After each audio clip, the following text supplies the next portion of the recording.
Praise God, hallelujah, आमेन। तालियों के साथ अपने परमेश्वर का स्वागत करेंगे। धन्यवाद हो। आज हम लोग वचन को अपने हाथों में लेंगे। डैनियल की पुस्तक, डैनियल नबी की पुस्तक और उसका 12वां अध्याय हम निकालें।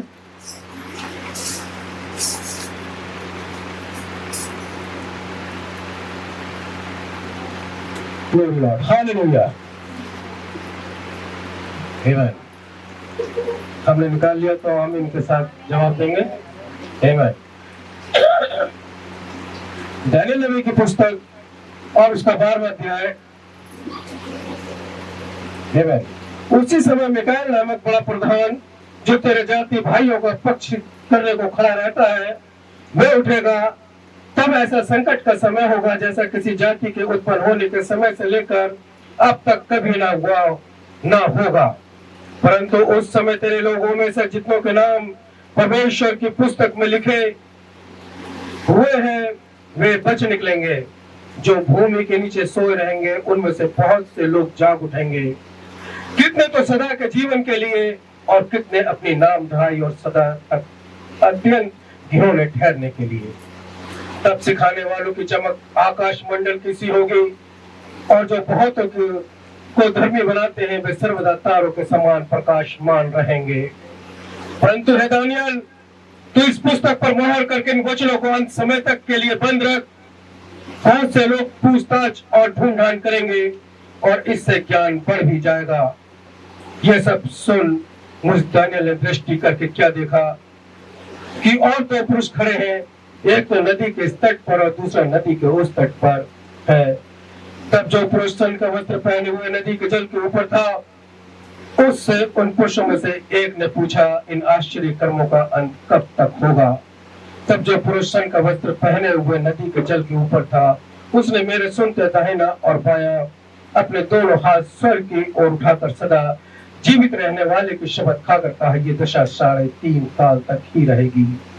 और जब पवित्र प्रजा की शक्ति टूटते टूटते समाप्त हो जाएगी, तब ये सब बातें पूरी होंगी। ये बात मैं सुनता तो था, परंतु कुछ ना समझा। तब मैंने कहा, हे मेरे प्रभु, इन बातों का अंत फल क्या होगा? उसने कहा, हे दानियल, चला जा, क्योंकि ये बातें अंत समय के लिए बंद है और इन पर मोहर दी हुई है। बहुत से लोग तो अपने अपने को निर्बल और उजले करेंगे और स्वच्छ हो जाएंगे, परंतु दुष्ट लोग दुष्टता ही करते रहेंगे, और दुष्टों में से कोई ये बातें ना समझेगा। परंतु जो बुद्धिमान है वे ही समझेंगे।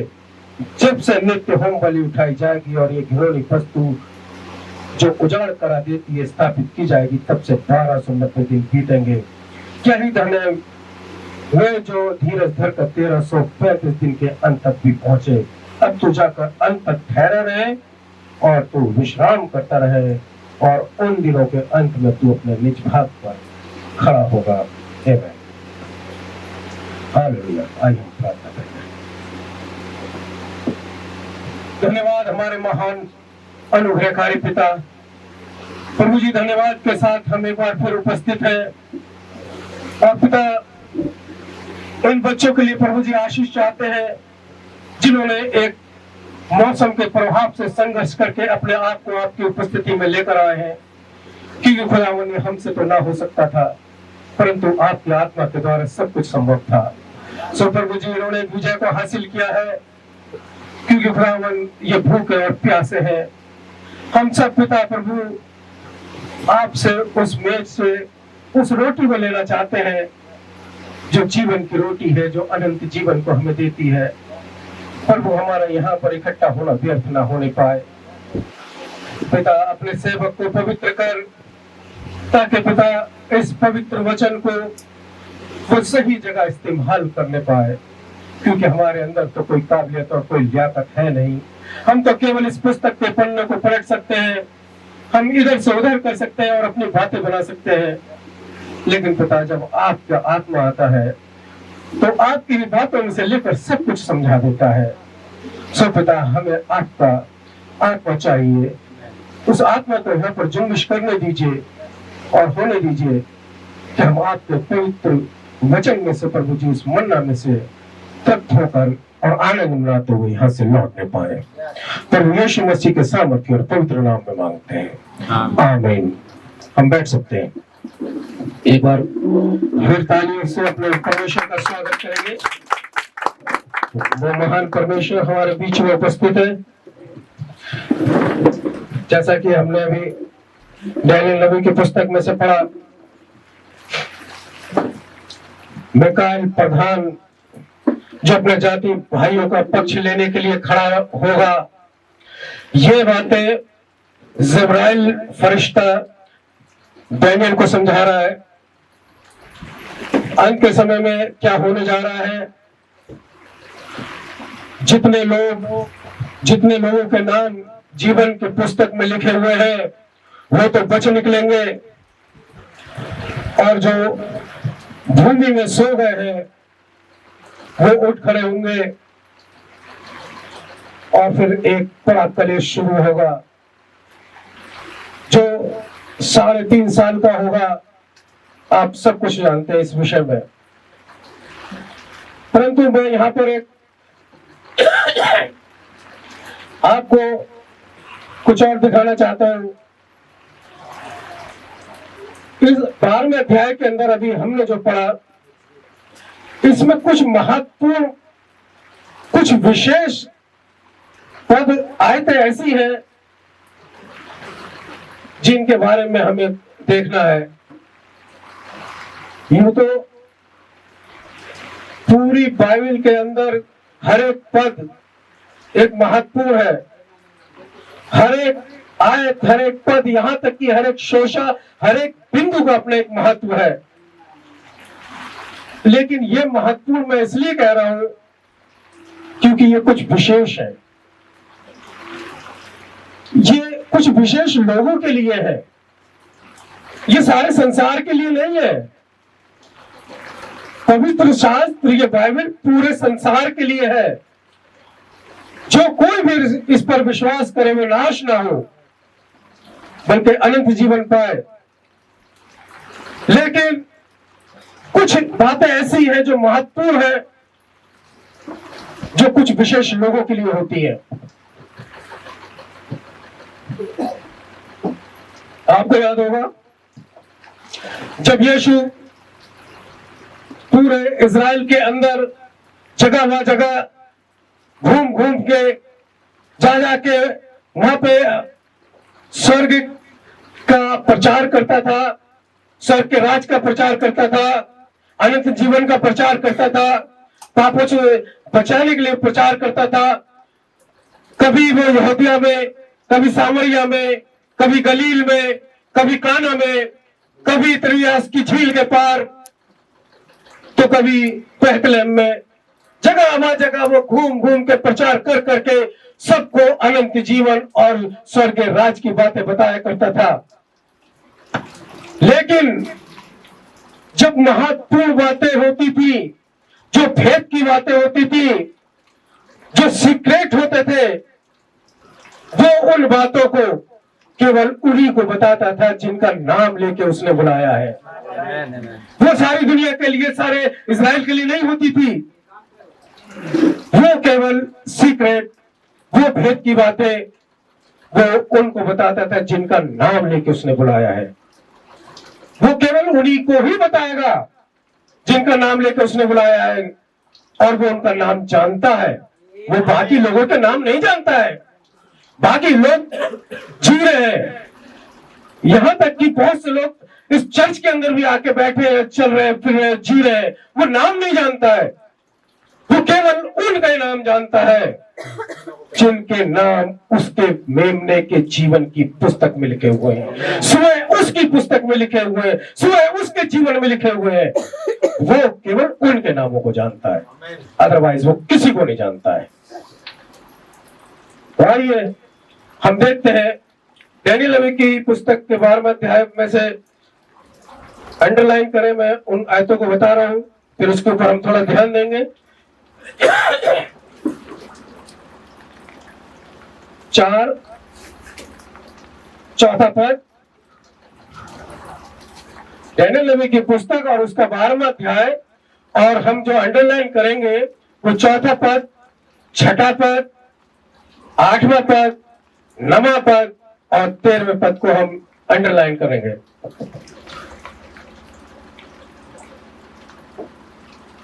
आमीन। हम इसे पढ़ते हैं।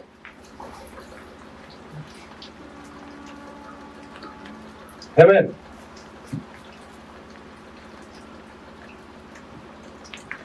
परंतु हे दानियल, तू इस पुस्तक पर मोहर करके इन वचनों को अंत समय तक के लिए बंद रख। बहुत से लोग पूछताछ और ढूंढ करेंगे और इससे ज्ञान बढ़ भी जाएगा। ये सब सुन मुझ दानियल ने दृष्टि करके क्या देखा?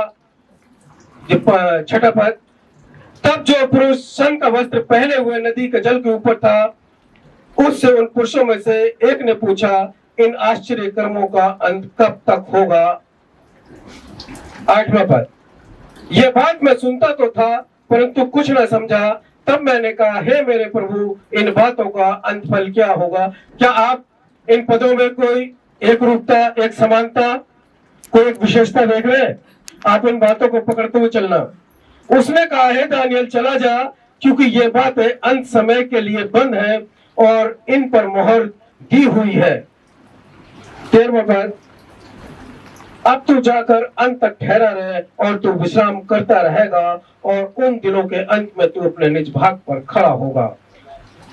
परमेश्वर ने यह पुस्तक, जो बंद की हुई मोहर की हुई पुस्तक है, ये कब तक के लिए है? इसको मोहर कब तक के लिए करी गई है? ये अंत के समय तक मोहर की गई है। इस पुस्तक को कोई भी बीच में खोल नहीं सकता। ये केवल अंत के लोगों के लिए, एक स्पेशल लोगों के लिए, उन लोगों के लिए जो विशेष लोग हैं, उनके लिए है। ये डैनियल नबी की पुस्तक को जिब्राइल फरिश्ते ने कहा, इसको बंद कर, इस पर मोहर कर, इसमें जो संदेश है उस संदेश को अंत समय तक के लिए रख दे। इसका मतलब यह हुआ कि ये अंत समय का संदेश है। हमारा टाइटल यही है, हमारा है अंतिम समय के संदेश।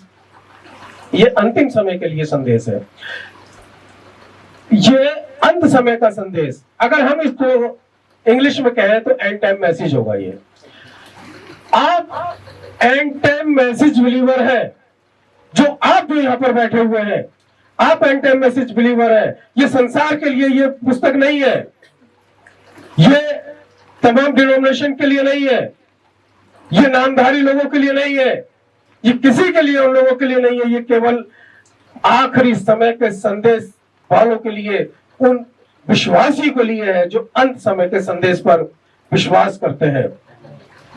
इस पुस्तक में जब हम अभी आगे चल रहे हैं तो सबसे पहले हम इस बात को ये जानेंगे कि भविष्यवाणियों की पुस्तक और ये घटनाओं की पुस्तक है। केवल पूरे पवित्र शास्त्र के अंदर 2 पुस्तकें ऐसी हैं जिनको मोहर बंद किया गया है, एक डैनियल नबी की पुस्तक और दूसरी प्रकाशितवाद की पुस्तक। इनको मोहर बंद करके रखा गया है। इनके आधे भाग में भविष्यवाणी है और आधे भाग में घटनाक्रम है। भविष्यवाणियां हमको यह बताती हैं कि आने वाली बातों का, आने वाली घटनाओं का, वो किस प्रकार से आने वाली घटनाएं होंगी, उनके विषय में भविष्यवाणी हमको ये बताती है कि ये घटनाएं आने वाली है। लेकिन जो घटनाएं हैं, वो घटनाएं हमको ये बताती है कि आने वाली जो घटनाएं हैं वो इस प्रकार से होंगी। ये घटनाएं उन घटनाओं की प्रतिरूप, प्रतिछाया है, दृष्टांत है। उदाहरण के लिए हम डैनियल नबी की पुस्तक में से एक घटना को उठा लेते हैं। डैनियल का शेर की मान में डाला जाना, यह एक घटना है। लोग इसको पढ़ते हैं एक घटना की तरीके से, एक कहानी की तरीके से, अपने बच्चों को बताते हैं, डैनियल का विश्वास को दिखाते हैं, अपने अपने कयास लगाते हैं कोई कहता है परमेश्वर ने शेर के मुंह को बंद कर दिया, कोई कहता है कि शेर ने परमेश्वर डैनियल के अंदर अपने सृष्टिकर्ता को देख लिया, कोई कुछ कहता है, कोई कुछ कहता है। ये सब अपने अपने कयास है। वो एक मोहरबंद सील थी। उस रात क्या हुआ था किसी को नहीं पता। उस रात डैनियल को शेर की मांद के अंदर डाला गया था। वो उस मोहर के अंदर था। जिस तरह का एक मोहर के अंदर आप है, 7वीं मोहर के अंदर आप है। डैनियल भी एक पुराने नियम की दुल्हन है। डैनियल पुराने नियम की दुल्हन है, यूहन्ना नए नियम की दुल्हन है, और आप प्रकट दुल्हन हो। हमेशा तीन में परमेश्वर अपने काम को करता है। लोग अपने अपने कयास लगाते हैं। जिस तरीके से आप 7वीं मोहर के अंदर छुपे हुए हैं, आपका किसी को नहीं पता आप अंदर कर क्या रहे हैं। आप अपने परमेश्वर से सहभागिता कर रहे हैं। आप अपने परमेश्वर के संग आनंद मना रहे हैं। आप अपने परमेश्वर के संग भोजन कर रहे हैं। आप मन्ना को खा रहे हैं। कोई नहीं जानता। लोग कहते हैं कि 7वीं मोहर सन्नाटे में है। ठीक इसी प्रकार से वो घटना है। लोग केवल उसको एक कहानी की तरीके से पढ़ते हैं, घटना की तरीके से पढ़ते हैं और निकल जाते हैं, लेकिन वो एक मोहर के अंदर है। उस रात किसी को नहीं पता क्या हुआ था। डैनियल जो दुल्हन की तस्वीर है, और शेर यहूदा के गोत्र का सींग है। उस रात उस मोहर के अंदर एक दुल्हन अपने सिंह के साथ आनंद कर रही थी। वो वहां पर दोनों मिलकर आनंद कर रहे थे। ये महज एक दृष्टांत है। ये आने वाली घटना का प्रतिरूप है। जब यहूदा के गोत्र का सिंह अपने सिंहासन पर आएगा और एक दुल्हन डैनियल की तरह विश्वास में पक्की, जिसके अंदर कोई दाग और कोई झुर्री ना हो, जो जिसके अंदर संसार मिला हुआ ना हो, जिसके पल्ले दोनों बराबर हो, जो अपने राजा को भी खुश कर सके, सरकार को भी खुश कर सके और परमेश्वर को भी खुश कर सके। इनके बीच में कहीं कोई उसने पाप ना किया हो, कहीं कोई अपने तौर तरीके से, अपने गुस्से से, किसी भी तरीके से उसने परमेश्वर के निज कोई भी अपराध ना किया हो। इस तरीके की दुल्हन जब यहूदा के गोत्र के सिंह के सामने जाएगी तो आनंद करेगी। लेकिन जो चुगली करने वाले थे, जो सताने वाले थे, जो दुल्हन पर आरोप लगाने वाले थे, जब वो आएंगे सिंह के सामने तो वो फाड़ डाले जाएंगे। ये एक घटना थी। इस अंतिम समय की कलीसिया के लिए एक अंतिम संदेश है। डैनियल नबी की पुस्तक एक उदाहरण है। हम इसका अध्ययन करने जा रहे हैं। कितना जरूरी होगा कि जबकि हमने मोहरों को देख रहे हैं, सब कुछ कर रहे हैं, एक अंतिम संदेश हमारे लिए ये रखा गया है, हम इस मोहर को भी देखें। कितना जरूरी होगा।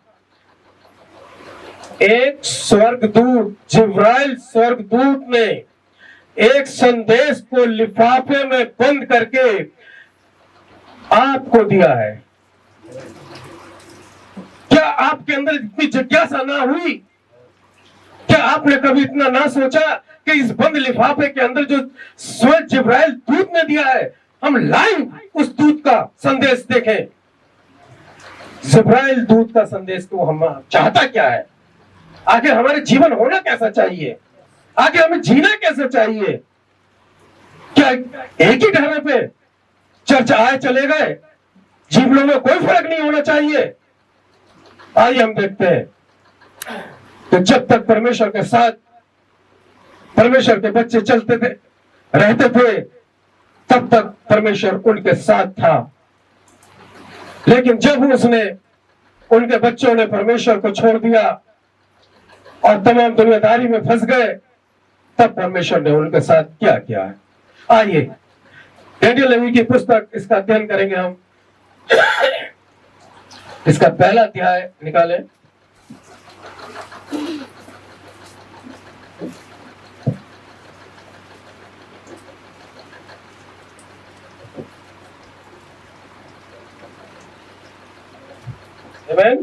निकाल लिया हमने जी। इसके पहले अध्याय के पहले पद को, केवल पहले ही पद को हम कोई भाई पढ़ दे। यहूदा के राजा यहोयाकीम के राज्य के 30वें वर्ष में बेबीलोन के राजा नबूकदनेस्सर ने यरूशलेम पर चढ़ाई करके उसको घेर लिया। आमीन। यहूदा के राजा यहोयाकीम, जब उसका 30वां वर्ष था उसके राज्य करने का, तब बाबुल के राजा नबूकदनेस्सर ने उस पर चढ़ाई करके वहां के पवित्र मंदिर को, यरूशलेम को घेर लिया। इस पहली आयत का ही, इस पहले पद का ही सारांश यह वर्णन करता है कि इस पुस्तक के अंदर एक युद्ध है। इसमें दो राजाओं का युद्ध है, दो राज्य की प्रजाओं के बीच एक युद्ध है, एक संघर्ष है इसके अंदर। अच्छाई का बुराई के साथ, स्वर्ग की हर सेना के साथ, शक्तियों के साथ नरक की शक्तियों का युद्ध है। अच्छे लोगों का बुरे लोगों के साथ एक युद्ध है।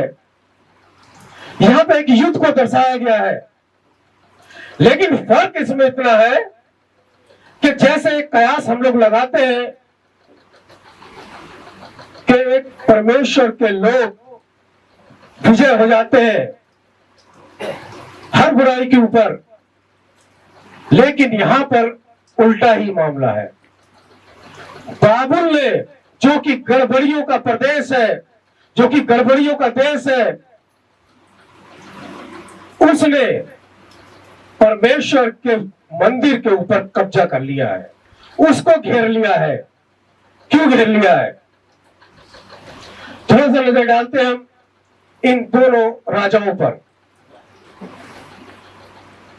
बाबुल एक गड़बड़ियों का देश है, जहां पे शहर, नगर और हर जगह अत्याचार, लड़ाई झगड़े, तिफरकेबाजी और व्यभिचार का गढ़ है। हर एक बुराई का वो एक गढ़ है। वहां की सियासत के अंदर उछाल है, वहां की सियासत में एक तूफान आया हुआ है। मैं वहां के कोई इतिहास नहीं सुना रहा हूं आपको, मैं आपको वहां की घटना बता रहा हूं, जो ये घटना हमारे जीवन के अंदर हमारे समय से लागू होगी, क्योंकि ये पुस्तक बंद है। ये सारी बातें अंत समय के लिए है। आप अंत समय तक ध्यान देते रहना इसका, केवल कहानी मत सुनना। वो गड़बड़ियों का देश है, वो व्यभिचार का देश है, वहां पे हर एक बुराई पाई जाती है।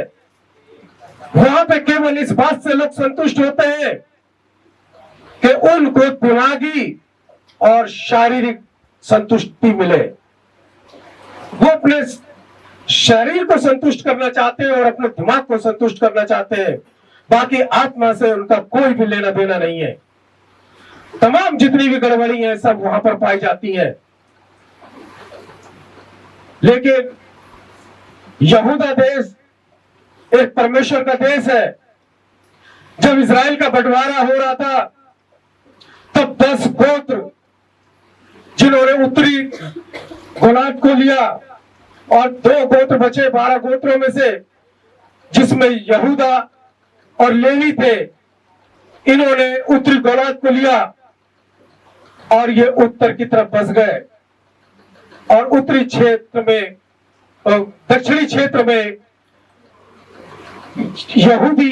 यहूदा से यहूदी लोग कहलाए, और यहूदी परमेश्वर के पुत्र हैं। यहूदी लोग ही परमेश्वर की संतान है। तमाम इस्राएल परमेश्वर की संतान नहीं है। ठीक इसी तरीके से तमाम ईसाई कहलाने वाले, तमाम लोग यहाँ पर डिनोमिनेशन को बनाने वाले, अपनी अपनी संस्थाएं नामधारी सब कुछ बनाने वाले, तमाम लोग परमेश्वर के पुत्र नहीं है। परमेश्वर के पुत्र केवल यहूदी ही है। मैं आपको बार बार एक बात, जब भी मैं प्रचार करता हूं तो मैं एक बात आपको जरूर इस बात को बताता हूं कि परमेश्वर केवल अपने बच्चों से, यहूदी ही से ही बात करता है। वो किसी से मतलब नहीं रखता है, वो केवल यहूदी से करता है। और यहूदी वो नहीं, आज पढ़ ले, रोमियो निकालें, पूरी सही तरीके से इसको पढ़े। रोमियो की पुस्तक और उसका दूसरा अध्याय और उसकी 28 और 29 पद को हम पढ़ेंगे। क्योंकि यहूदी वह नहीं जो प्रकट में यहूदी क्योंकि है, यहूदी वो नहीं जो जो प्रकट में है। इससे मतलब केवल वही यहूदी नहीं जो शारीरिक तौर पर है, जो इस्राएल के अंदर है, जो प्रकट में है, जो यहूदी कहलाते हैं, वो नहीं। आगे, और ना वे खतना है जो प्रकट में है, ना वो खतना है। खतना, सबसे पहले आप खतने को समझे। खतना क्या चीज होती है? खतना हर वो अनावश्यक चीज को अपने अंदर से, अपने बीच में से हटा देना, निकाल देना, ये खतना होता है। और ये इजरायली लोग, यहूदी लोग अपने शरीर के अनुसार इस खतने को करते थे। लेकिन खतना यह नहीं है जी। पर यहूदी वही है जो मन में है, यहूदी वही है जो मन में है, और खतना वही है जो हृदय का और आत्मा में है। खतना वही है जो हृदय और आत्मा में है। आपके अंदर अगर कोई भी ऐसी वैसी बात पाई जाती है, कोई भी परमेश्वर के खिलाफ बात पाई जाती है, कोई भी संसार से रिलेटेड बात पाई जाती है, कोई भी ऐसी बात पाई जाती है जिससे परमेश्वर घृणा करता है, आप उस बात को काट के फेंक दे, निकाल दे। ये इस बात का खतना है। आप अपने आत्मा के अंदर बिल्कुल स्वच्छ और साफ और सुथरे हो जाएं, ये खतना है। आप जीवित, पवित्र और भागते हुए परमेश्वर को चढ़ाएं, ये खतना है। ना कि दिखावा खतना है। आपकी आत्मा का खतना और आपके मन का खतना होना चाहिए। मन के अंदर कोई भी अलग तरीके के विचार, जरा सा भी शक आपको मसीह होने से रोक देता है। क्यों? अविश्वास ही सबसे बड़ा पाप होता है जी। फिर क्या हुआ? आगे, ना कि लेख का, ना कि लेख का, ऐसे की प्रशंसा मनुष्य की, आमीन। आगे, प्रशंसा मनुष्य की ओर से नहीं परंतु परमेश्वर की ओर से होती है। आमीन आमीन। ऐसों की प्रशंसा जो आत्मा का और मन का खतना रहित है। खतना जिसने करवा लिया है, जो आत्मा का खतना जिसका हो चुका है, जिसका मन का खतना हो चुका है, लोगों की चिंता मत कीजिए। आपकी प्रशंसा तो आपका परमेश्वर कर रहा है। ये यहूदी होते हैं। इन यहूदी के लिए मैं बात करता हूं। परमेश्वर इन यहूदियों को जानता है, ना कि वो उन यहूदियों को जानता है। और यहूदी यहूदी से ही बात करेगा। अगर आपके अंदर ये यहूदी नहीं है, आपके मन का और आपके आत्मा का खतना नहीं है, तो आप अन्य जाति में है। और अन्य जाति परमेश्वर के राज्य के अंदर दाखिल नहीं है। अन्य जाति में से आओ, लोगों में से निकलो, कलीसियाओं में से निकलो, परमेश्वर को घर करो, अपना खतना कराओ, यहूदी बन जाओ, तब परमेश्वर तुम्हें रिसीव करेगा। खतना इसको कहते हैं। तो यहूदी जब यीशु मसीह इस संसार के अंदर था और वो यहूदियों में प्रचार करता था, यहूदियों के अंदर आया और यहूदियों के अंदर अपने प्रचार को करा, खाया पिया, उनके संग उठा बैठा, सब कुछ उनके साथ किया, लेकिन उन्होंने अपने राजा को ठुकरा दिया। अपने राजा को उन्होंने सलीब पर चढ़ा दिया और उसकी सलीब के ऊपर एक चिट्ठी को रखा, एक पत्र को लिख के रखा, यहूदियों का राजा। वो यहूदियों का राजा कहलाया, लेकिन वो अपना राजा मानने से उन लोगों ने इनकार कर दिया। उन यहूदियों ने अपना राजा मानने से इनकार करा और पेंतुस पिलातुस की गवर्नमेंट के सामने उन्होंने कहा कि ये हमारा राजा नहीं है, इस पत्र को इसमें से हटा दो। लेकिन पेंतुस पिलातुस की सरकार ने कहा, जो लिख दिया सो लिख दिया, अब ये नहीं हट सकता, तुम नहीं तो और कोई सही। आप है वो यहूदी जिनका राजा सलीब के ऊपर लटका हुआ है।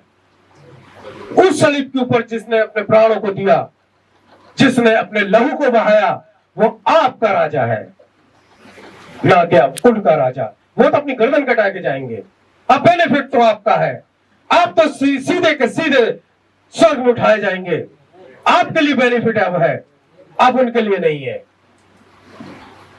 आप यहूदी है। अब उन यहूदियों ने क्या किया, आप क्या कर रहे हैं, यहां से आप अपने आप को मैच कर सकते हैं। परमेश्वर ने उनको एक भवन दिया, वहां पे परमेश्वर के बच्चे पाए जाते थे और वहां पे सारी आराधनाएं चलती थी। एक तरफ नबूकदनेस्सर और एक तरफ यरूशलेम के लोग, अपने अपने दोनों को आप मैच करते जाइए। वहां पर परमेश्वर की आराधना चल रही है, परमेश्वर के लोग हैं, नित्य होम बलि चढ़ाई जा रही है, नित्य वहां पर आराधनाएं हो रही है, प्रायश्चित हो रहा है और परमेश्वर उनको से बहुत खुश था। परमेश्वर ने उनके आगे बाड़ा लगा रखा था, कोई भी राज्य उनके ऊपर हुकूमत नहीं कर सकता था। लेकिन जब यहोयाकीम राजा बना और उसके राज में वो जिस तरीके से उसका बाप जो था बुरा व्यक्ति था, ऐसे यहोयाकीम भी बुरा व्यक्ति था और इसने तमाम उसके अंदर मिलावट चालू कर दी। अब आपका नजरिया दूसरी तरफ हो जाना चाहिए। एक समय था जब एक कलीसिया थी, जब पेंतीकोस्त के दिन कलीसिया बनी थी, उसके अंदर तमाम परमेश्वर की आराधनाएं होती थी, पश्चाताप होते थे, लोग मिलते थे, लोग बढ़ते थे, जाते थे, पवित्र आत्मा का काम उनमें होता था। एक पुरुष खड़ा हुआ और उसने मिलावट चालू कर दी। आप यहां से पकड़ते जाना। और जब उसने मिलावट चालू कर दी और धीरे धीरे वहां पर मिलावटें सारे वचन के अंदर होने लगी और यहूदी लोग उन तमाम रीति रिवाजों को मानने लगे जो यहोयाकीम लेकर आया था। उन तमाम बातों को, उन तमाम मूर्ति पूजाओं को, उन सारी चीजों को जो परमेश्वर के विरुद्ध थी, परमेश्वर के खिलाफ थी, वो उन बातों को लेकर आया और लोग धीरे धीरे धीरे धीरे उन चीजों को मानने लगे। क्या हमारे समय में ऐसा नहीं है? क्या एक व्यक्ति खड़ा हुआ और जो पेंतीकोस्त के दिन कलीसिया बनी थी, जिसके अंदर परमेश्वर का आत्मा भरपूरी की तरह काम करता था, और उस व्यक्ति ने बैप्टिज्म को बदल दिया। जिस तरीके से पश्चाताप करने के बाद प्रभु यीशु मसीह के नाम का बपतिस्मा होता था, उनको बदलकर बच्चों का बपतिस्मा कर दिया, टाइटल में बपतिस्मा कर दिया। जो पाकशाह होती थी वो बदल दी, जहां पर एक रोटी और एक प्याला होता था, जहां पर पैर धोने की रस्में होती थी, जहां पर भाई और बहन सब एक से होते थे, कोई भी किसी से कोई भी बड़ा नहीं का भाई में, चाहे जनरल और कर्नल उस चर्च का मेंबर हो और चाहे एक रिक्शा चलाने वाला हो, दोनों जब एक प्याले से पीते थे और एक रोटी में से खाते थे और एक साथ पैर धोते थे तो भाईचारे की प्रीति के अंदर आ जाते थे। बहनों के अंदर भी यही था। इन सारी चीजों को बदलकर एक पुरुष ने सब कुछ बर्बाद कर दिया, सारी मसीहत को बदल दिया। ठीक है, यहूदियों के समय में भी यही हुआ। तब परमेश्वर ने एक व्यक्ति को खड़ा किया जो कि उसका दास है। आइए उसके विषय में यिर्मयाह की पुस्तक और उसका 25 अध्याय निकालें।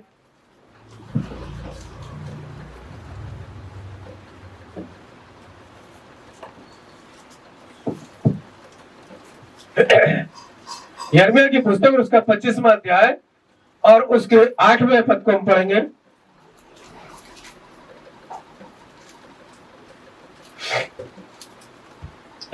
पढ़िए। इसलिए सेनाओं का यहोवा यूं कहता है,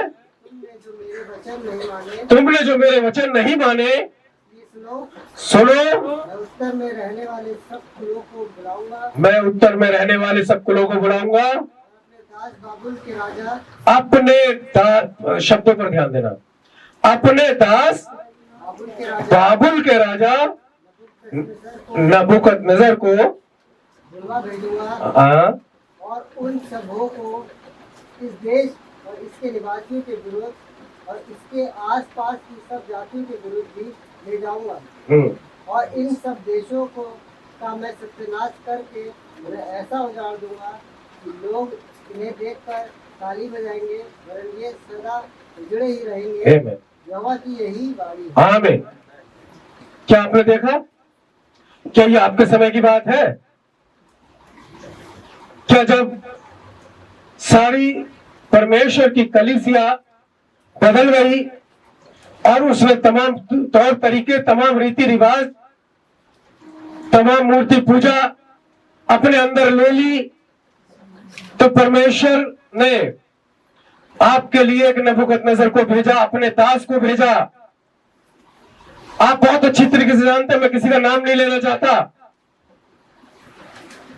और वो इस देश के ऊपर प्रधान है, वो राजा है, वो सब कुछ कर सकता है, उसके हाथ में है, वो उजाड़ कर सकता है। क्योंकि आपने नहीं माना, आपने नहीं सुना, आपने उसके वचन को पूरा नहीं किया, आप रीति रिवाज और तौर तरीके लेकर आ गए। आप अपने आप को मसीह कहते हैं, अपने आप को ईसाई कहते हैं। मुझे जरा बताइए कि अदर कास्ट में और आप में क्या फर्क है? क्या वो पेड़ को पूजते हैं तो क्या आप अपने घर में पेड़ को नहीं पूजते? आप अपने घर में क्या क्रिसमस ट्री नहीं लगाते? क्या वो उस पेड़ के ऊपर डोरियों को बांधते हैं तो आप अपने पेड़ के ऊपर झालरों को नहीं लगाते? बात वो ही है, वो सूना साना है, लेकिन आप चमकीले और भड़काऊ काम को करते हैं। आप और ईर्ष्या दिलाते हैं, आप और भड़काते हैं। वो तो केवल डोरी बांधते हैं, आप तो उसमें बर्फ भी लगा देते हैं जिससे परमेश्वर और भड़के। वो उसमें घंटी बांधते हैं, आप क्या घंटी नहीं बांधते? वो उसमें गलोट बांधते हैं कि आप उसमें मोजे नहीं बांधते? क्या नहीं करते हैं आप? आपने वो सब कुछ करा जो दूसरी कौम में करती है। वो अपना जुलूस निकालते हैं, ठेले के ऊपर मदिरा पान करके, बड़ी मूर्ति लगा के, नशे के अंदर जुलूस निकालते हैं। क्या आप नहीं करते? क्या आप ईस्टर के दिन नहीं करते? क्या आप अपने ठेले के ऊपर सलीब को लगा देते हैं? फर्क सिर्फ इतना है, उनके ऐसे करके और ये चिन्ह है। आप अपनी सलीब के दोनों हाथों को अगर ऐसे मोड़ दे तो वो चिन्ह बन जाएगा, लेकिन आप उसको सीधा कर देते हैं, सलीब बना देते हैं, उसको लेकर ठेले पर चल रहे हैं। अरे मोरी नैया लगा दे पार, पापों के हरने वाले। और एक थैली आपके पेट के अंदर पड़ी होती है और एक थैली आपके जेब के अंदर पड़ी होती है।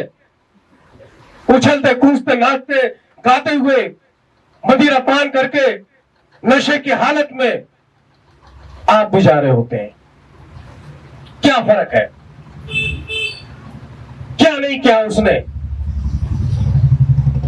बड़ी मासूमियत के साथ कहता है,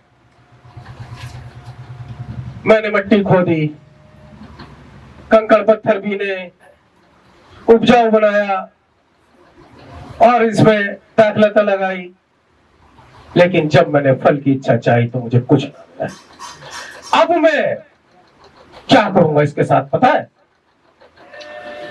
इसके पाड़े को हटा दूंगा और ये रौंदी जाएगी, ये सत्यानाश की जाएगी। इसको संभालने वाला कोई नहीं मिलेगा, क्योंकि तुमने मेरी मेहनत को नहीं देखा। मैंने क्या किया तुमने नहीं देखा, तुमने अपने ही चलाई। उन्हीं तौर तरीकों को लेकर आ गए, उन्हीं बातों को लेकर आ गए जिनसे मैं घृणा करता था। मैं किसी ईसाई को नहीं जानता हूं, वो कह देगा मैं नहीं जानता हूं। ईसाई है क्या? जैसे और धर्म है वैसे ईसाई धर्म है। मतलब ईसाई से नहीं है, मतलब है आपके नाम मेमने के जीवन की पुस्तक के अंदर लिखे हुए होने चाहिए और आप एक मसीह हो।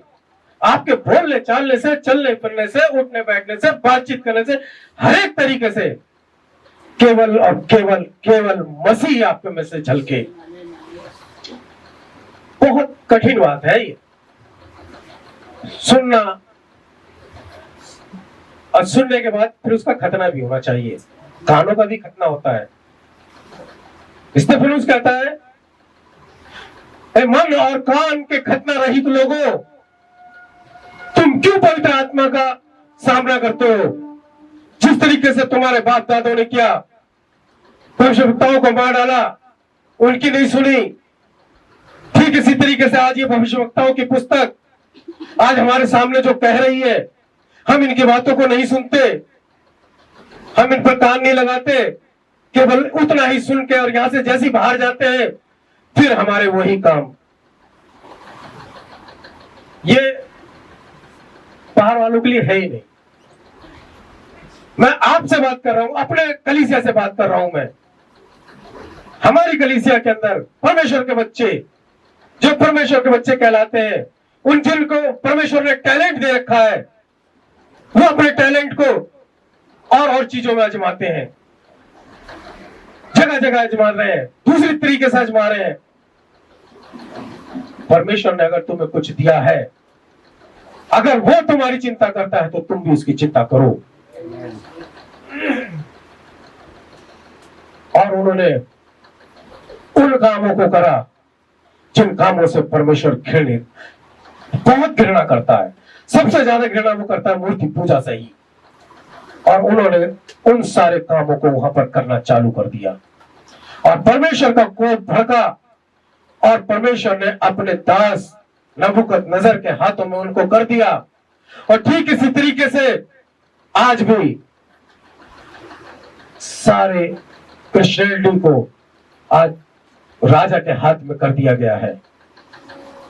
मार रहे हैं, काट रहे हैं, चर्च जला रहे हैं। वहां पर भी यही सब कुछ हुआ।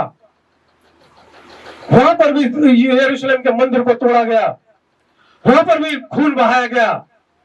ठीक आज की तरह वो तस्वीर थी और आज आपके सामने हकीकत पूरी हो रही है। आप देखते जाइए फिर क्या हुआ। दूसरी है,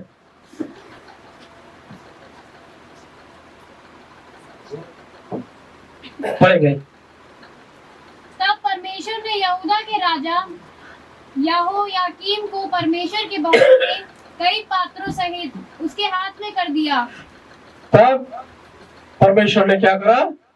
जब उन्होंने इतना सब कुछ कर दिया, तब परमेश्वर ने यरूशलेम के पवित्र पात्रों को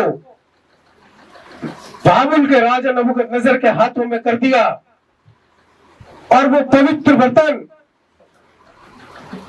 इस समय अगर हम देखे जाए तो वो पवित्र बर्तन उसकी कलीसिया के लोग हैं, आप हैं, जिनके अंदर जो पवित्र बर्तन है वो, और इनको उन्होंने दूषित करना चालू कर दिया, उनको ले लिया, वहां के यरूशलेम को तोड़ दिया, सड़कों पर खून बहने लगा, वहां के अत्याचार होने लगा, चर्च तोड़े जाने लगे। ठीक आज की तरह वहां पर भी ये सारे के सारे अत्याचार होने लगे और लोगों को बंदी बनाने लगे।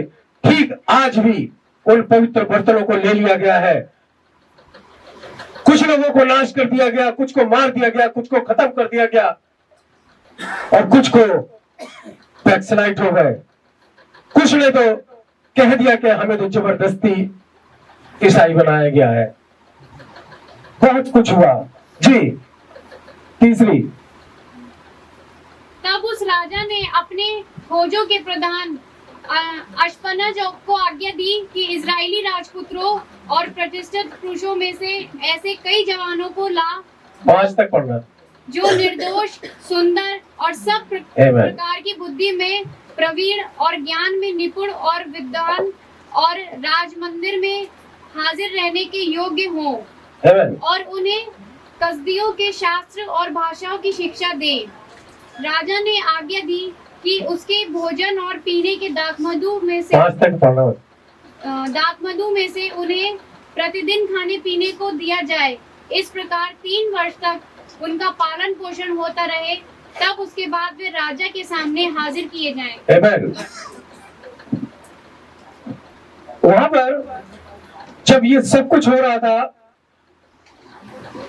और वहां के लोगों को बंदी बनाकर नबूकदनेस्सर ले जा रहा था,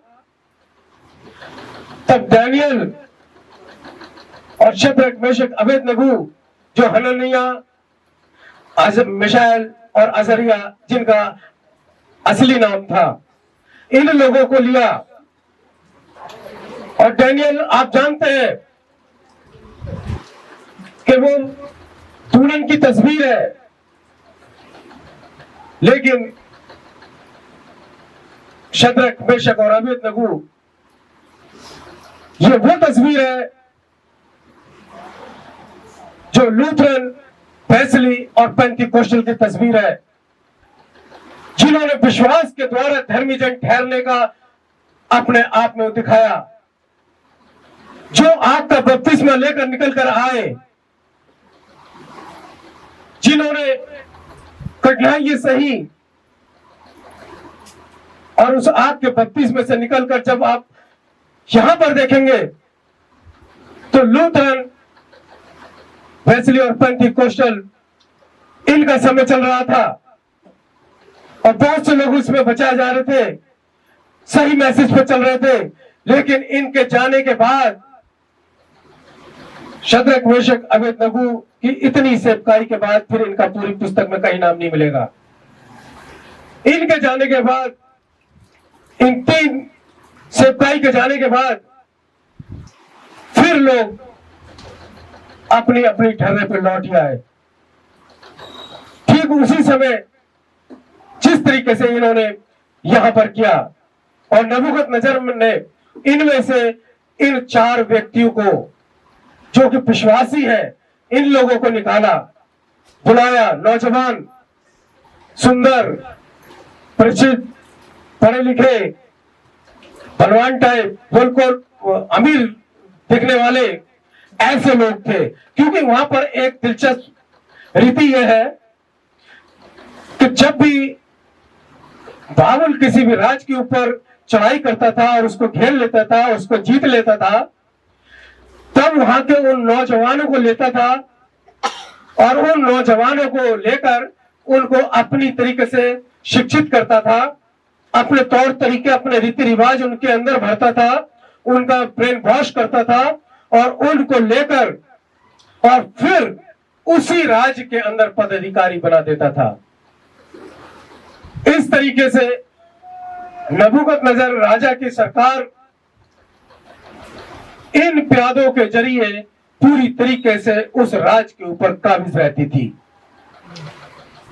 और इसीलिए इनको लिया, दानियल को लिया, हननिया को लिया, मिशाल को लिया और अजरिया को लिया और इन लोगों को राजा के सामने प्रस्तुत किया और राजा ने इनके नाम बदल दिए। नाम अपने आप में चरित्र को दर्शाता है। बाइबल के अंदर आप कहीं पर भी देखेंगे नाम एक चरित्र के लिए होता है। जिस तरीके से याकूब को, जो कि वो एक झगड़ालू, अड़ंगेबाज, धोखेबाज वो था, तो उसका नाम बदलकर इस्राएल रखा, जो एक राष्ट्र है। अब्राहम को नाम बदलकर अब्राहिम करा, वो विश्वासियों का पिता कहलाया। इसी तरीके से पौलुस का भी नाम बदला और नाम बदले एक चरित्र को दर्शाते हैं। इनके नाम भी यहां पर बदल दिए गए। डैनियल का अर्थ होता है परमेश्वर मेरा न्याय करता। डैनियल का अर्थ होता है परमेश्वर मेरा न्याय करता, लेकिन उसका नाम बदलकर बेलशस्सर रख दिया। बेलशस्सर का अर्थ होता है बेल मुद्रक देवता का गुप्त खजाने का रखवाला। बेल मुद्रक देवता के गुप्त खजाने का रखवाला बेलशस्सर, उसका नाम रखा। हनन्याह का नाम रखा। हनन्याह का अपने आप में अर्थ होता है परमेश्वर मेरा मेहरबान, जिसको नाम बदलकर उन्होंने शद्रक रख दिया। शद्रक का अर्थ होता है सूरज की प्रेरणा। अब तक हनन्याह जो था वो परमेश्वर के मेहरबानी के नीचे था। अब लड़ाई में, झगड़े में, हर एक बंदिश में, हर एक गुलामी में अभी तक तो परमेश्वर उसका मेहरबान था। डैनियल का न्यायकर्ता परमेश्वर था, लेकिन अब उन्होंने नाम बदलकर उसका नाम रख दिया सूरज की प्रेरणा, जिसका अर्थ होता है सूरज की प्रेरणा, सूरज देवता अब तुझ पर मेहरबान रहेगा। क्योंकि बाइबल के अंदर 13 देवता है और उन्हीं देवताओं की केवल वो पूजा करते हैं। वहां पर कोई भी और मसीहत का कोई कहीं से कहीं तक कोई नाम निशान नहीं है। आत्मा से उनका कोई लेना देना नहीं है। 13 देवता है। मिशाल का अर्थ होता है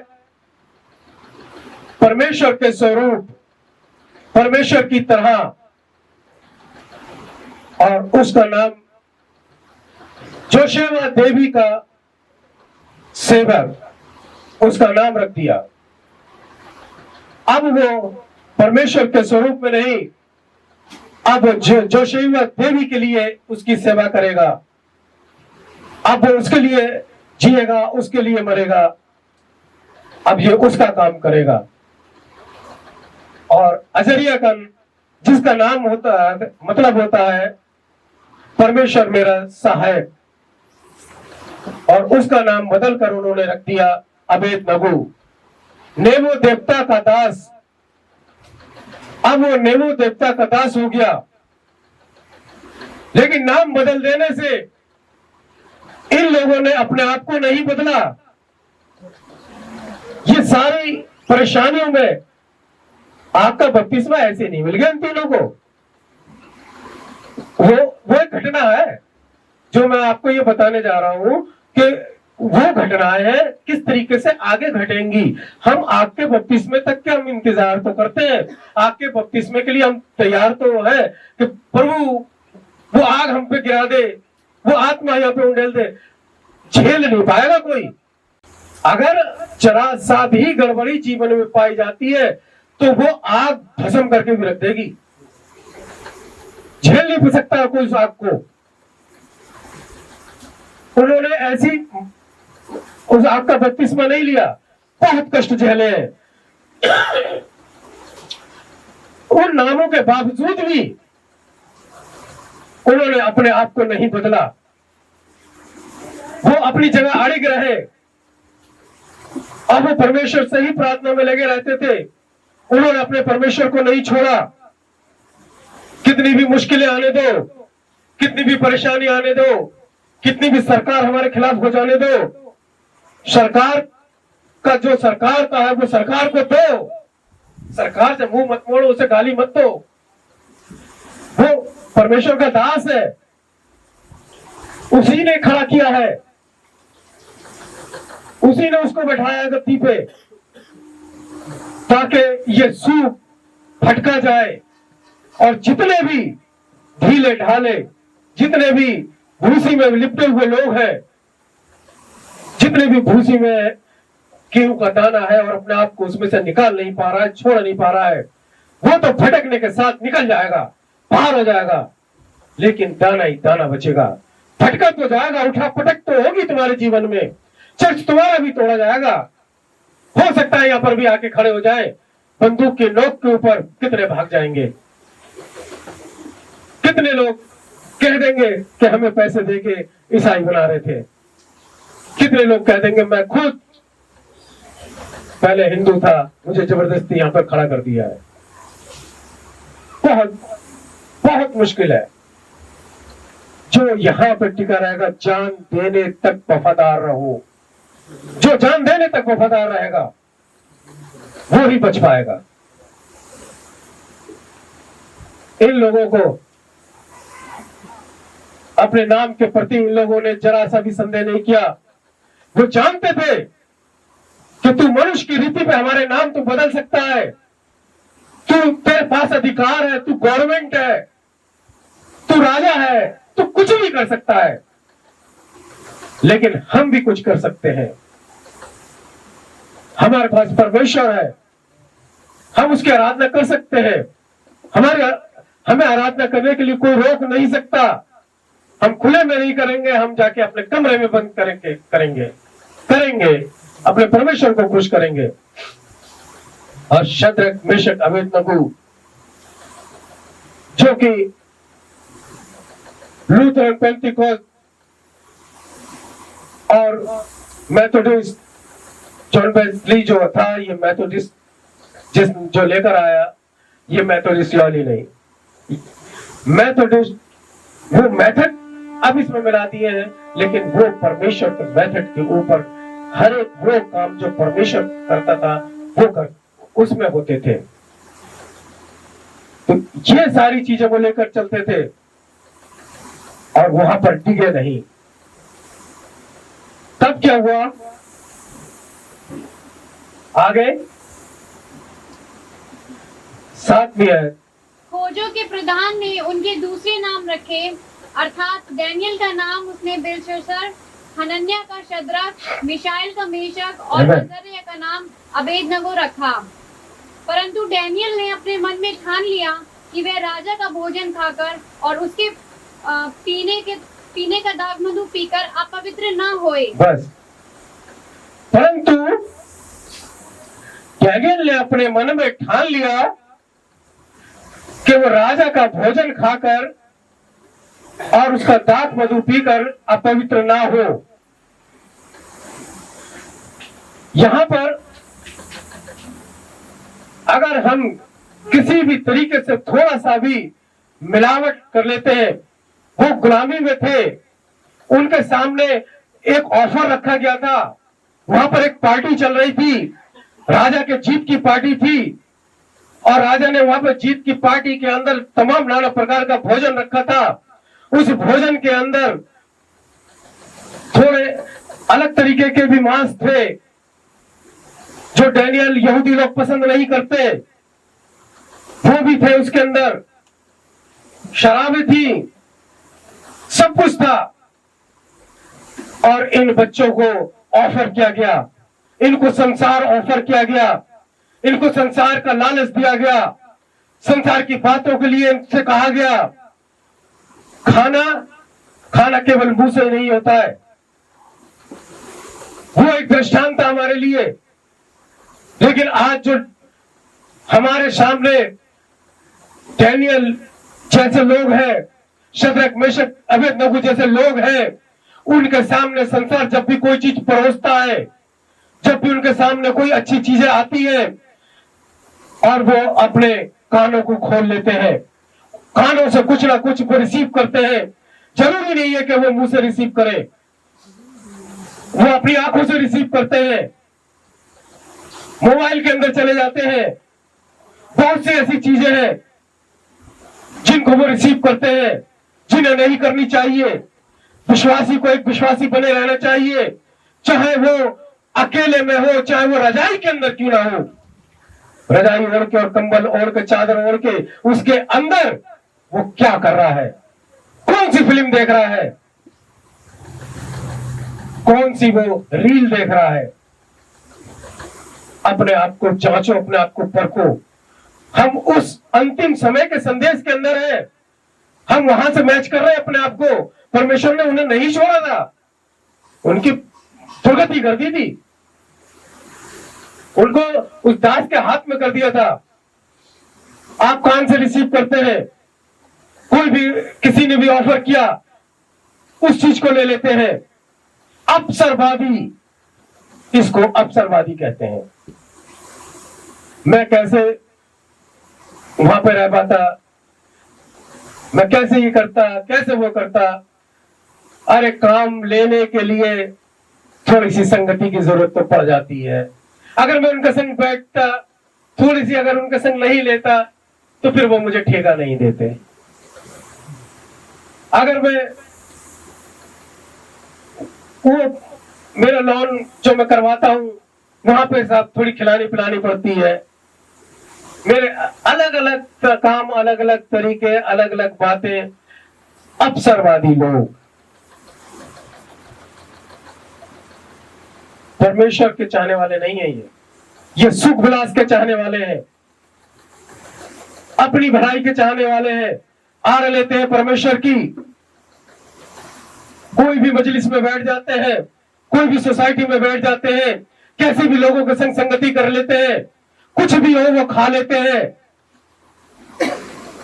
इन बच्चों से सीखो। इन्होंने सामने नाना प्रकार का भोजन पड़ा था, तमाम तरीके के व्यंजन थे, खुशबू उड़ रही थी, पिटे लुटे आए थे। इनके शहर के अंदर खून खराबा हुआ था, लाशें पड़ी हुई थी, इनके मंदिर को तोड़ दिया गया था, इनके बाप भाई बहन को मार दिया गया था। तमाम तरीके से थे, भूखे नंगे और थे, बंदी थे, और इनके सामने ऑफर था। इन्होंने उस ऑफर को ठुकरा दिया, अपने मन में ठान लिया। कहां ठान लिया? मन में ठान लिया। बड़ी अच्छी बात है, अपने मन में ठान लिया। दिमाग में ठानना अलग बात होती है, और मुंह से कह देना अलग बात होती है। मना कर रहे हैं, लेकिन मन के अंदर एक बात है, यार थोड़ा सा तो कर ही लेते हैं। मन में ठान लिया। एक जानवर को और इंसान को, जैसे कि नबी कहता है कि मनुष्य जानवर की ही श्रेणी में है, एक उच्च श्रेणी का जानवर मनुष्य है, मनुष्य जानवर ही है। लेकिन इस जानवर से इंसान को थोड़ा क्या चीज ऐसी है जो ऊपर उठाती है? कौन सी ऐसी चीज है जो थोड़ा सा, जानवर जिस तरीके से हिंसा करता है, मनुष्य भी हिंसा करता है। जानवर कुकर्म करता है, मनुष्य भी करता है। जानवर फाड़ खाता है, मनुष्य भी फाड़ खाता है। सब कुछ करता है, स्वार्थी है, सब कुछ अपने लिए वो सब काम करता है। लेकिन थोड़ा सा जब ये जानवर, जो हमारे अंदर का जो जानवर है, इससे मनुष्य श्रेणी में आने के लिए ऐसी कौन सी चीज, ऐसी कौन सी क्रिया होती है जो हमें जानवर से मनुष्य बना देती है? आमीन। वो है हमारा विवेक। बुद्धि और विवेक तो जानवर के, विवेक जानवर के पास नहीं होता है, बुद्धि उसके पास होती है। मनुष्य के पास बुद्धि और विवेक है। माना एक कुत्ते को ले लेते हैं, आप उसका नाम रखते हैं मोती। वो मोती कुत्ता वहां पे पला हुआ है और ठीक उसी के पड़ोस में एक और कुत्ता पला हुआ है। उसके पड़ोस में जो कुत्ता है, एक मांस लगी हुई हड्डी उसके सामने पड़ी हुई है और ये मोती टहलता हुआ जाता है और दरवाजे से ये देखता है कि दरवाजा भी खुला हुआ है, मांस की हड्डी भी है और इसमें मांस भी लगा हुआ है, क्यों ना मैं इसको ले लूं, इसको खा लूं। लेकिन उसे कोई एक चीज रोक रही है वहां जाने इसके लिए। क्या वो ये सोच रहा है कि चोरी करना पाप है? क्या वो ये सोच रहा है कि नहीं, परमेश्वर ने कहा तू लालच मत करना? क्या वो ये सोच रहा है कि अपने पड़ोसी की चीज को नहीं उठाना चाहिए? क्या सोच रहा है वो? ये कुछ भी नहीं सोच रहा है, ये केवल आने वाले समय को सोच रहा है। इसके पास बुद्धि है कि मैं अंदर जाऊंगा और इसकी हड्डी खाऊंगा और ये जो बलवंत सा कुत्ता है ये मुझे फाड़ खाएगा। केवल वो आने वाले समय को सोच रहा है, वो उस चीज को देख रहा है। उसके पास विवेक नहीं है, उसके पास बुद्धि है। वो देख रहा है कि मैंने जाके अगर हड्डी उठाई तो ये मुझे फाड़ खाएगा, इससे अच्छा है कि मैं ना जाऊं। उसके अंदर ये नहीं है कि चोरी करना पाप है, यह परमेश्वर ने कहा है कि तू अपने पड़ोसी से अपने बराबर प्रेम रख, ऐसा कुछ नहीं। लेकिन डैनियल ने अपने मन में ठान लिया, उसने अपने विवेक में सोच लिया। वो अच्छे और बुरे को बहुत अच्छी तरीके से जानता था। वो ये जानता था कि ये सब करना दूषित हो जाएगा, इसकी चीजों को लेना दूषित हो जाएगा, मैं नहीं खाऊंगा इन चीजों को। ठानना यानी कि फैसला लेना, ठानना यानी कि निश्चय कर लेना, ठानना यानी कि दृढ़ हो जाना, ठानना यानी कि निडरता के साथ खड़े हो जाना। अब चाहे मैं भूखा मरूं, चाहे नंगा मरूं, चाहे प्यासा मरूं, कैसा भी मरूं, लेकिन एक बात तो होगी कि मैं बिना परमेश्वर के नहीं मरूंगा।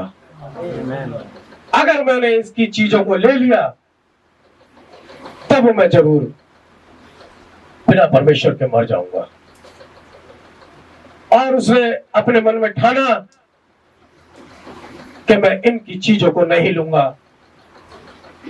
तब डैनियल ने कहा कि मुझे साग पात ही दिया जाए, मुझे मेरा ही वचन दिया जाए, जो मैं खाता हूं,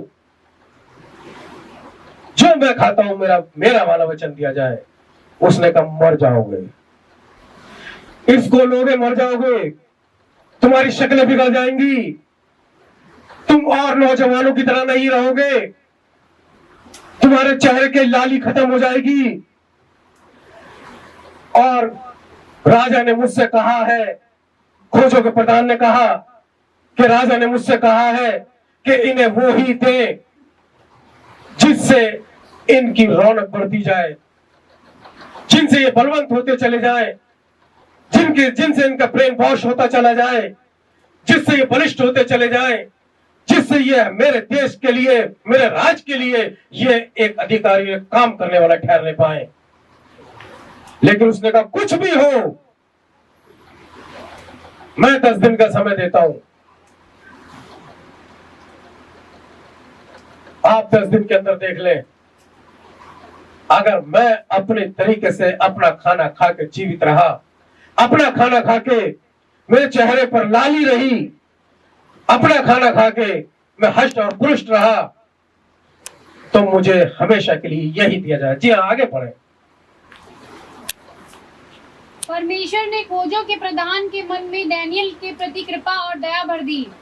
खोजों के प्रधान ने डैनियल से कहा, मैं अपने स्वामी राजा से डरता हूँ क्योंकि तुम्हारा खाना पीना उसी ने ठहराया है। आमीन। ऐसा ना हो कि वह तेरा मुंह तेरे संग के जवानों से उतरा हुआ और उदास देखे और तू मेरा सर राजा के सामने जोखिम में डालो।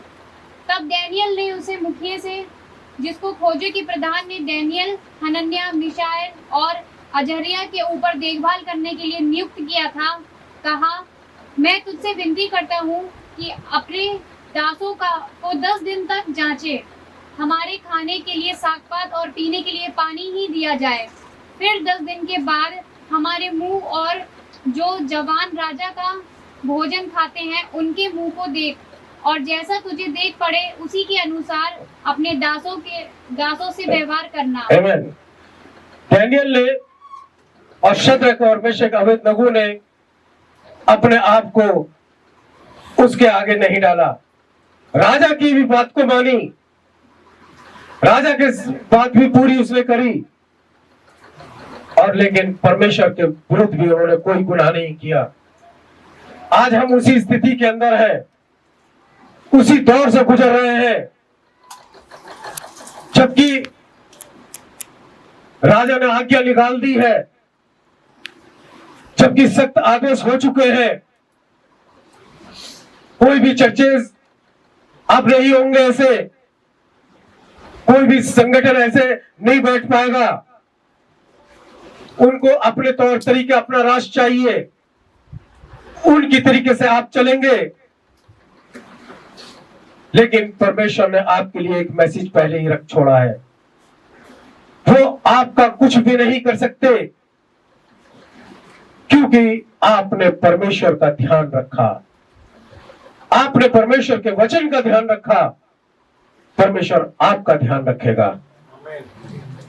आप कुछ भी कर ले, सरकार कितनी भी आपके ऊपर जोर आजमाइश कर ले, लेकिन आपको वो बिगाड़ नहीं सकती, क्योंकि दुल्हन 7वीं मोहर के अंदर, सन्नाटे के अंदर है। ये बाहर वालों को सन्नाटा दिख रहा है, बाहर वाले देखते हैं कि अंदर कोई भी काम नहीं है, सन्नाटा है, लेकिन हकीकत तो यह है कि सारा का सारा काम तो उसी के अंदर चल रहा है। जिस तरीके से कोई भी बिल्डिंग जब तैयार होती है तो आपने देखा होगा उसके आगे एक हरा पर्दा लगा दिया जाता है। कोई भी मूर्त तैयार होती है तो उसको ढांक दिया जाता है, कोई दूसरे नहीं जान पाते हैं कि इसके अंदर क्या है। लेकिन एक समय आता है जब उसका पर्दा हटाया जाता है। आज परमेश्वर आपके साथ संगति कर रहा है, वो उसने आपका नाम लेकर आपको बुलाया है। आप 7वीं मोहर के अंदर है, और परमेश्वर आपके सामने संगति कर रहा है। वो दुल्हन के साथ दूल्हा संगति कर रहा है, दूल्हा अपने आप को खोल रहा है। मसीह जो परमेश्वर का भेद है, वो अपने आप को अपनी दुल्हन के आगे बेपर्दा कर रहा है, वो सारे भेदों को खोल रहा है। अब आपको ये चाहिए कि केवल आप मसीह के अंदर छुपे रहें। हमें के चाहिए कि हम केवल मसीह के अंदर छुपे रहें, और मसीह हम में और पिता हम में, हम मसीह में, सब एक दूसरे में समा जाएं, और फिर जो चाहो वो होगा, जो मांगो वो होगा, क्योंकि बोलने वाले फिर आप नहीं होंगे, बोलने वाला परमेश्वर आपके अंदर से बोलेगा। प्रभु आप सबको आशीष दे।